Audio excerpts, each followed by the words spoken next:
امید رکھتے ہیں کہ انشاءاللہ تعالیٰ یہ سائپر کا ایک جھوٹا کیس اور ایک جھوٹا بیانیہ انشاءاللہ دفن ہوگا، اور اللہ تعالیٰ جو ہے نا عمران خان کو سپرد کریں گے۔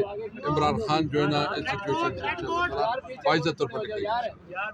اچھا بتائیے گا، آج ہائی کورٹ کی جانب سے عدالتوں میں پیش کرنے کو کہا گیا ہے، تو کیا خدشہ ہے آپ کو؟ آپ پیش کیا جائے گا انہیں عدالتوں میں؟ دیکھو عدالتوں کا فیصلہ ہے، اس کا احترام کرنا چاہیے، عدالتوں کا فیصلہ ہونا چاہیے، اور یہ تو بہت معصوم سا معذرت خانہ رویہ ہے کہ سیکیورٹی کا ایشو ہے۔ بھائی اسٹیٹ اتنی بڑی اسٹیٹ ہے، اتنی بڑی وسائل ہے، کیسے آپ کے پاس جو ہے نا سیکیورٹی کا ایشو ہے؟ یہ کسی طور پر قابل قبول نہیں ہے، اور عمران خان کو پیش کرنا چاہیے تاکہ وہ تھوڑا عوام کے ساتھ بھی بات کرے۔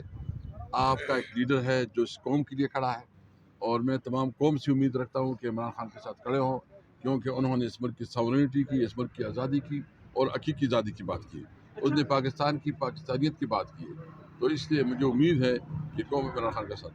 اسد قیصر صاحب، آپ عمران خان صاحب کے ساتھ سٹارٹ سے چلتے آ رہے ہیں جب سے پارٹی بنی ہے، آپ کی لاسٹ ٹائم ان سے ملاقات بھی ہوئی جس میں پھر آپ نے باہر آ کے بتایا کہ آپ کے جو چھوٹے بھائی ہیں وہ ڈپٹی اسپیکر بننے جا رہے ہیں، اور پھر وہ نہیں بن سکے۔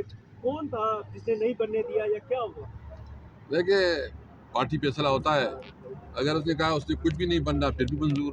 یہ عہدے موتی تو بہت چھوٹی چیز ہے، یہ عہدے کیا ہم مقصد کے لیے کام کر رہے ہیں، ہم ایک کاز کے لیے کام کر رہے ہیں، اس میں عہدے بہت چھوٹے ہیں۔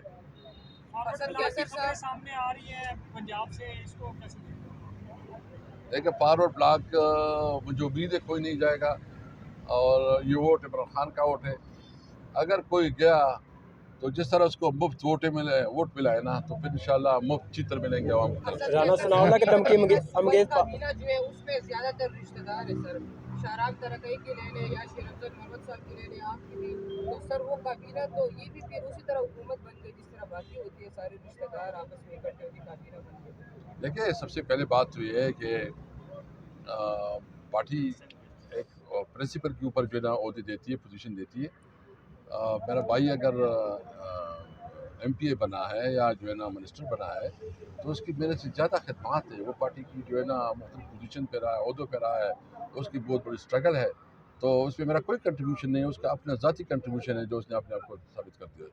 رانا ثناءاللہ کی طرف سے بیانات آ رہے ہیں عمران خان کے خلاف۔ شروع کر سکے، اتنا بڑا مینڈیٹ ہم کو ملا جس کو چوری کر لیا گیا۔ آپ تھوڑا انتظار کریں نا، عید کے بعد دمادم سے کلندر ہوگا رانا انشاءاللہ۔ ثناءاللہ کے حوالے سے بتا دیں جو عمران خان زندہ باد، زندہ باد عمران خان۔ کی طرف سے جو بیان آ رہے ہیں اس سوال وہ قابل مذمت ہے، اگر اس طرح وہ باتیں کرے گا تو اپنے لیے کھو دے گا، اور انشاءاللہ اس کے خلاف قانونی کارروائی کر رہے ہیں۔